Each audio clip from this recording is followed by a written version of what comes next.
Clean Slate Forge. Quick little video, quick little project. Making a Beeftown air intake hood scoop for the quad. Check this out. So, anyone who has a quad usually wants to do, you know, customizations and upgrades to their off-road vehicle. The XMR is an off-road mud buggy, and I just wanted to make my own because that's kind of what I do. I'm in the forge with metal, so let's just make one, and I call it Beeftown. It's because it's just so beefy. Now I tried it once with some ridiculously, look how thin that is, super duper thin, flimsy. Let me see if I can get it to make the noise here. It just blah blah blah. You know, it's thin, and it didn't even look that great. So that was my first attempt. There's that wobble. And it would do that on the trails. It'd be like wobble, wobble, wobble, wobble, and it looked cool. It was functional. It did its thing, but it just was so under, like, just wasn't cutting it. It just was thin, and we needed something a little more beefier. That's why Beeftowns come to town. And I wanted to get the measurements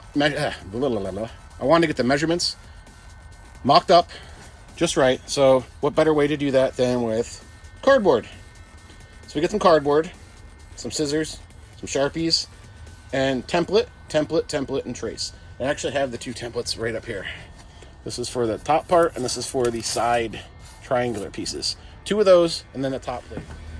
Then we got some, let's see, 10 gauge. 10 gauge, so much thicker. Look at the beef on that. It's beef. You don't want it too thick because you don't want the weight, but you don't want it too flimsy where it's going to be flabbing all over the place.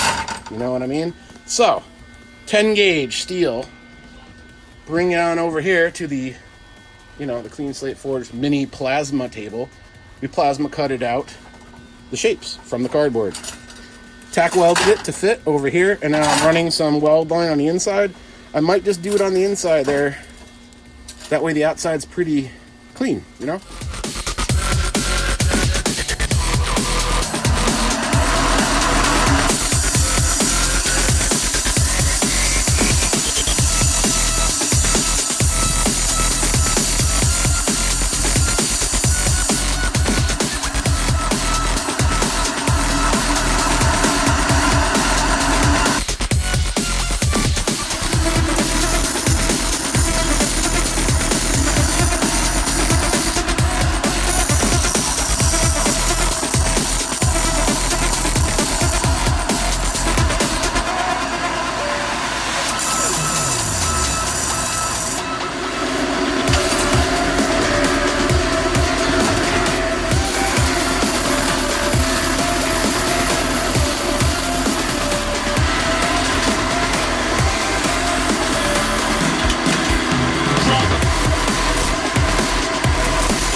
stove will cure it and bake it on there. Using the original bracket for support, drilled a couple holes in it just to dissipate heat. Flat black paint, just kind of rough job, put it on there because it's going to get muddy anyway. Get you in there. Get you in there. Line these holes up. I have the screw for that one. Get you in there.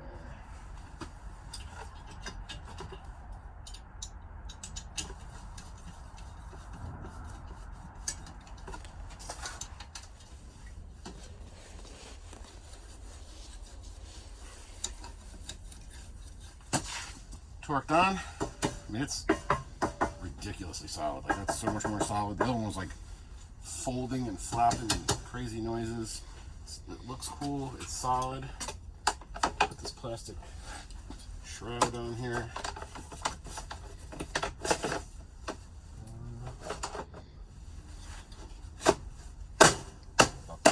Pop. Put the clips on the sides, and we're done.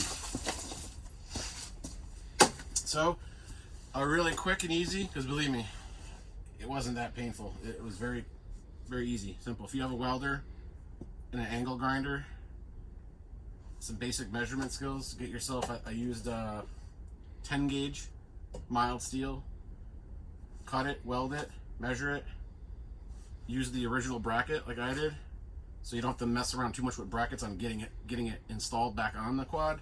So if you have this particular model or radiator relocate, good luck. It's easy. You could do it. You can do it. If you want a nice hood scoop for this thing, keeps the mud off it on the top. It's like a ram air too, so as you're riding, the air is going to come in here, comes out the back here. If it's idling, sitting, and it gets hot, the heat can actually come up this way and out here. But I mean, it looks cool aesthetically, and it's going to keep the mud from getting, if mud's flying up on top from the tires. Because if mud gets in that radiator, you're going to have overheating. So, I mean, it's functional and it looks cool. And it's easy to build. So, thanks for watching. Pretty cool.